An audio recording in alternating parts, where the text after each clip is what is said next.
Welcome to our channel दोस्तों। एक बार फिर ड्रामा मन मस्त मलंग की नेक्स्ट आने वाली एपिसोड में आपको दिखाया जाएगा कबीर का सामना एक बार फिर रिया से हो जाएगा। रिया को देखते ही कबीर कहेगा कि रिया, तुमने मेरे साथ गलत किया है, तुम्हें इस तरह नहीं करना चाहिए था।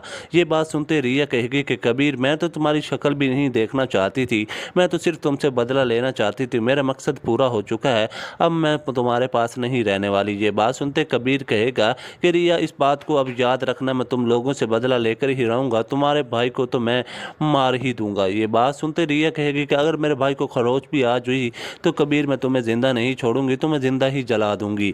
ये बात सुनते कबीर कहेगा कि तुम मेरा कुछ भी नहीं बिगाड़ सकती, मगर तुम ये बात जाकर अपनी वालदा को ही बता देना।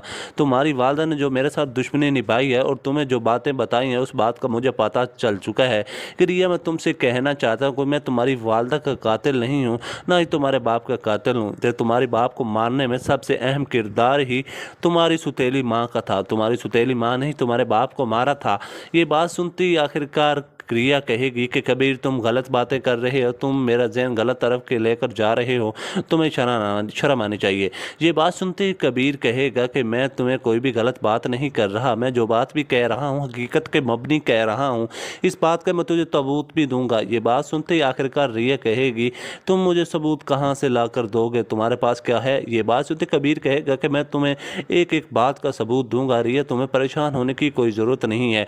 ये बात सुनते रिया कहेगी कि चलो तुम मुझे सबूत ला कर दो, फिर मैं तुम्हारे पास चली आऊँगी और तुम्हारे पास ही रहूँगी। मैं इन दोनों के खिलाफ ऐसा मुकदमा दायर करूँगी कि इन दोनों को जेल की सलाखों के पीछे भेज कर ही रहूँगी। ये मेरे दुश्मन बन चुके हैं क्या? ये बात सुनते कबीर कहेगा कि रिया, तुम इन दोनों को जेल में भेजने की तैयारी मुकम्मल करो, मैं अभी तुम्हारे पास सबूत लेकर आ रहा हूँ। कबीर घर में जाएगा, वहाँ पर जितने भी डॉक्यूमेंट पड़े होंगे वो सब लेकर आ जाएगा, रिया को दिखाने की शुरू कर देगा। रिया वो देखते ही बहुत ही ज़्यादा हैरान और परेशान हो जाएगी, अपनी सुतेली माँ के पीछे पहुँच जाएगी। जाते ही उससे कहेगी कि तुम ही मेरे बाप की दुश्मन हो, तुमने ही मेरे बाप को मारा था, इस बात का मुझे मालूम हो चुका है, तुम तो जानबूझकर मुझे ही बातें सुना रही थी, तुम्हें शर्म आनी चाहिए। ये बात सुनते आखिरकार रिया की वालदा रिया से कहेगी कि बेटा, तुम क्या सोच रही हो, तुम गलत सोच रही हो, इस इंसान ने जो तुम्हें बातें बताई वो सब झूठ हैं, ये जानबूझकर हमारा घर बर्बाद करना चाहता है, तुम्हें पसंद करता है, इसलिए हमें मेरे ऊपर इल्ज़ाम लगा रहा है। ये बात सुनते रिया कहेगी कि मम्मा, ये इल्ज़ाम नहीं लगा रहा, इसके पास तो सब सबूत हैं और आप लोगों की तस्वीर भी हैं जब ने आप मेरे बाबा को कत्ल किया था। ये बात सुनते आखिरकार रिया की वालदा बड़ी ही परेशान हो जाएगी और बेहोश होकर नीचे गिर जाएगी। नाज़रीन, ड्रामा मन मस्त मलंग बहुत ही ज़बरदस्त बन चुका है। आपने अभी तक हमारा चैनल सब्सक्राइब नहीं किया तो चैनल को कर लें सब्सक्राइब। बहुत बहुत शुक्रिया।